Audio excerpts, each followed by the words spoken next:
Bonjour à tous et bienvenue dans cette vidéo. Pour ceux qui ne me connaissent pas, je suis Bérangère de Charentenay, conseillère conjugale et familiale au cabinet Raphaël et j'exerce à Sartrouville et Argenteuil. Dans le cadre de nos petites astuces sur le confinement, comment prendre soin de nos relations, nous avons commencé il y a quelques jours quelques vidéos sur oser le conflit. Si vous vous souvenez, lors de la première, je vous avais présenté mes amis le serpent et le lion, et nous avions pu réaliser que nous ne réagissions pas tous de la même façon lors d'un conflit.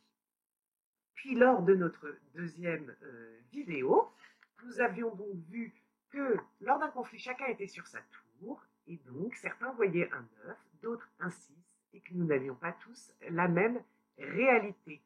Et que donc ce n'était pas un enjeu de se dire que ceux qui voyaient le lapin avaient raison ou ceux qui voyaient le canard avaient raison, mais qu'il fallait accepter que nous ne voyions pas la même chose. Et puis nous avions abordé les besoins, de pouvoir se dire que derrière chaque reproche, c'était un besoin non satisfait. Alors pour approfondir aujourd'hui, je vous avais promis de vous parler de la demande. Voilà, alors comme on est dans les animaux, on va continuer avec le crapaud, la demande crapaud. C'est-à-dire comment faire ma demande pour qu'elle puisse être entendue. Donc la première lettre, vous voyez, c'est le C. C comme concrète. C'est-à-dire que ma demande doit être concrète. Je ne vais pas dire à mon enfant sois sage, mais je vais, par exemple, lui donner des éléments de son comportement, d'arrêter de gigoter ses pieds ou de remuer le crayon qu'il a dans la main. Voilà, ce sera beaucoup plus facile pour lui de répondre à notre demande. Plus elle sera concrète, plus il pourra satisfaire la demande. La deuxième chose, c'est R. R comme réalisable. C'est-à-dire que je ne vais pas demander à l'autre, par exemple, de rentrer tous les soirs à 18h s'il est en pleine clôture comptable. Je vais aussi lui faire une demande qui tient compte de son énergie. Voilà. Donc, faisons des demandes réalisables. La troisième lettre, c'est le A, c'est ajustable. C'est-à-dire qu'à un moment, l'autre va peut-être accepter de répondre à notre demande et va réaliser que c'est trop difficile pour lui ou qu'il n'a pas bien mesuré le temps que ça prenait.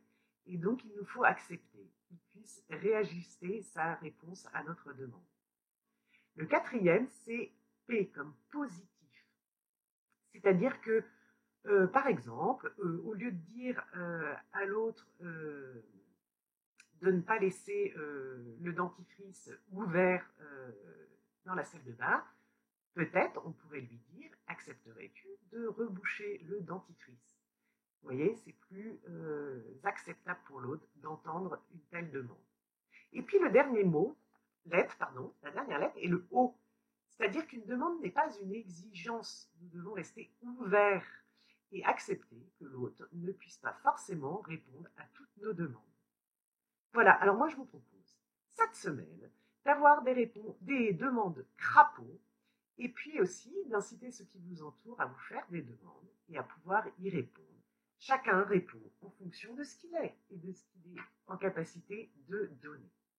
Voilà, alors nous clôturons ainsi notre petite série de vidéos sur le conflit. Moi j'ai quand même envie de vous dire, osez le conflit, faites que vos différences soient une richesse et acceptez-les.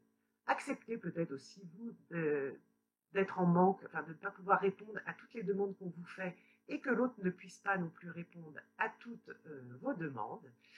Et puis, surtout, faites des demandes. Voilà, et bien écoutez, je vous souhaite une bonne journée. N'hésitez pas à nous retrouver sur notre page YouTube ou sur notre page Facebook du cabinet Raphaël. Au revoir.